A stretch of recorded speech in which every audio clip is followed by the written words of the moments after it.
बिस्मिल्लाहिर्रहमानिर्रहीम। Time management का एक मॉड्यूल ये है जिसमें हम बात करेंगे the importance of planning in managing your time. इसकी मिसाल इस तरह से आप समझिएगा कि सपोज़ करें कि आपको एक घर बनाना है, ठीक है ना।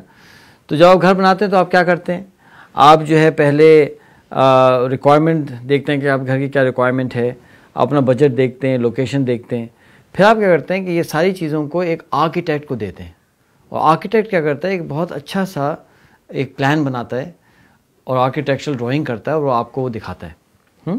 जब उस ड्राइंग को आप देखते हैं तो उसके अंदर फिर आप चेंजेस करते हैं और जब वो चेंजेस वगैरह जो है पेपर के ऊपर कंप्लीट हो जाती हैं तो फिर आप घर की कंस्ट्रक्शन शुरू करते हैं। यही प्रोसेस है घर बनाने का।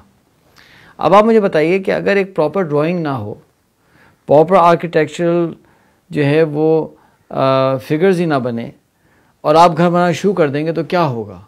होगा यही कि आप घर बना रहे होंगे और उसी के अंदर आपको चेंजेस करनी पड़ रही होंगी। कभी कोई कमरा बड़ा हो रहा होगा, कभी सीढ़ियों को जो है वो इशू आ रहा होगा, कभी जो है एलिवेशन इशू आ रहा होगा।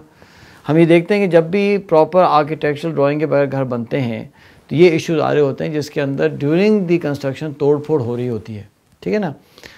जिस तरह से घर बनाने से पहले उसकी ड्राइंग का कंप्लीट होना ज़रूरी है, इसी तरह से हमारा दिन शुरू करने से पहले, हमारा हफ्ता शुरू करने से पहले, हमारा महीना शुरू करने से पहले और हमारा साल शुरू करने से पहले और हमारी ज़िंदगी शुरू करने से पहले भी एक बहुत प्रॉपर प्लानिंग की ज़रूरत है। अगर हमने ये नहीं किया तो हम दिन के बीच के अंदर, हफ्ते के बीच के अंदर, साल के बीच के अंदर चेंजेस कर रहे होंगे जिससे पैसा भी ज़ाया होगा, टाइम भी ज़ाया होगा, रिसोर्सेज भी ज़ाया होंगे। तो ये जो प्लानिंग है ये है क्रिटिकल चीज़ जो कि टाइम मैनेजमेंट के लिए ज़रूरी है। इसलिए बहुत अहम कोट है कि your planning on paper should and before your day begins. यानी हम अपने दिन की प्लानिंग पेपर पे कंप्लीट कर लें दिन के शुरू करने से पहले। इसमें जो मिसकंसेप्शन लोगों के जहन में आता है वो ये आता है कि जी हमने तो सोच लिया दिन के बारे में। देखें, अगर एक आर्किटेक्ट ये कहे कि मैंने सोच लिया है प्लान के बारे में, तो क्या उसके सोचने के बेसिस के ऊपर हम घर बनाना शुरू करेंगे? नहीं, बल्कि हम उसको पहले पेपर के ऊपर कमिट करेंगे। इसी तरह से दिन की प्लानिंग से पहले हमें पेपर के ऊपर अपने दिन को प्लान करना चाहिए। दिन की प्लानिंग के अंदर दो चीज़ें हैं। पहली चीज़ क्या है कि हमें ये पता होना चाहिए कि आज हम उठेंगे कितने बजे और सोएंगे कितने बजे। जब ये बिगिनिंग और एंड पॉइंट हमारे सामने होता है कि सुबह फॉर एग्जांपल हम 6 बजे उठ जाएंगे या हम जो है 5:30 बजे सुबह उठेंगे और फिर हम सोएंगे रात को 10 बजे, तो अब हमें पता चल गया कि इतने आवर्स हमारे पास अवेलेबल हैं। पहला स्टेप ये होगा। दूसरा स्टेप ये करना होता है कि हमें ये सोचना होता है कि हमें आज हमारे अपॉइंटमेंट्स कितने हैं। ये वो चीज़ें होती हैं कि जो आप दिन के अंदर शिफ्ट नहीं कर सकते। हो सकता है आपको डॉक्टर के पास अपॉइंटमेंट के लिए जाना हो सकता है कि आपका जो है कोई इंटरव्यू अपॉइंटमेंट हो सकता है कि आपको बच्चों को जो है वो स्कूल छोड़ना हो सकता है कि आपका जो है ग्रुप स्टडी का कोई सर्कल है जिन्होंने ये फैसला किया है कि 4 से 6 बजे तक हमने ग्रुप स्टडी करनी है। तो ये जो चीज़ें होती हैं ये इनको हम कहते हैं अपॉइंटमेंट्स। तो दूसरी चीज़ क्या हुई कि आपने अपना अपॉइंटमेंट्स को आप सेट करेंगे। अब क्या देखेंगे आप कि सपोज़ करेंगे दिन के अंदर आप सुबह से लेकर रात तक आपके पास तकरीबन 15 घंटे थे। उस 15 घंटे में से आपने ये देखा कि आपके अपॉइंटमेंट जो हैं वो तो कोई 5 घंटे के निकल गए।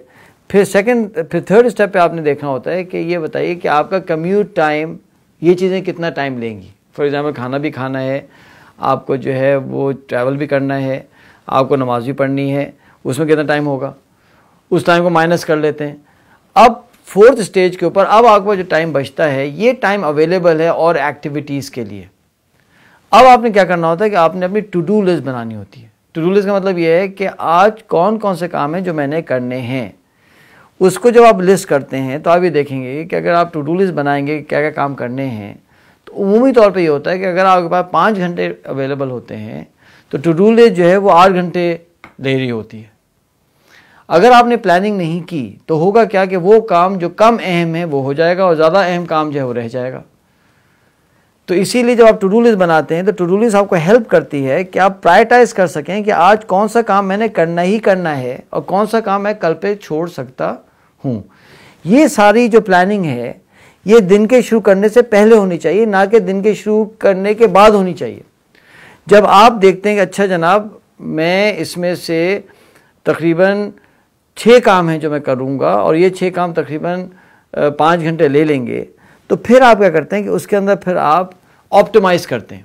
फॉर एग्ज़ाम्पल आपने सोचा कि जी मैं अपनी ग्रुप स्टडी के लिए जाऊँगा और वहीं मैंने जो है दर्जी को कपड़े दिए हुए, तो आप कहेंगे चलो यार मैं वहाँ जाके दर्जी से कपड़े भी ले आता हूँ, ठीक है।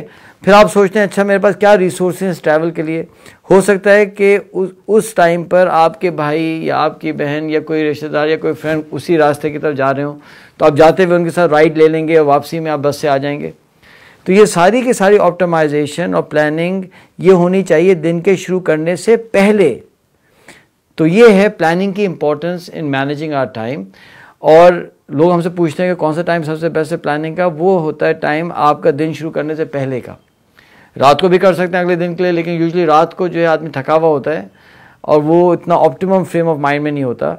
तो हम ये रेकमेंड करते हैं कि दिन शुरू करने से पहले कोई आधा घंटा पौना घंटा हम जो है वो इन्वेस्ट करें प्लानिंग के अंदर।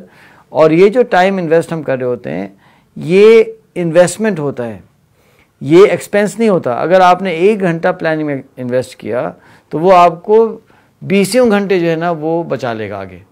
तो टू एंड दिस मॉड्यूल जो इम्पोर्टेंस थी वो क्या थी, the importance of planning in time management. आपको मैं रिकमेंड करता हूँ कि आप हमारी वेबसाइट पे जाइए www.timelenders.com और वहाँ एक मैनुअल है स्ट्रेटेजिक टाइम मैनेजमेंट, उसको डाउनलोड कीजिएगा। उसके अंदर और आपको डेप्थ में ये मटेरियल मिलेगा। एक किताब भी मैं रिकमेंड करता हूँ, the 7 habits of highly effective people, doctor Steven कवी की किताब है, उसमें से भी आपको अच्छे खासे पॉइंट्स मिल जाएंगे। तो thank you so very much and I hope this will benefit you इंशाल्लाह इन योर लाइफ। जज़ाकल्लाह खैर।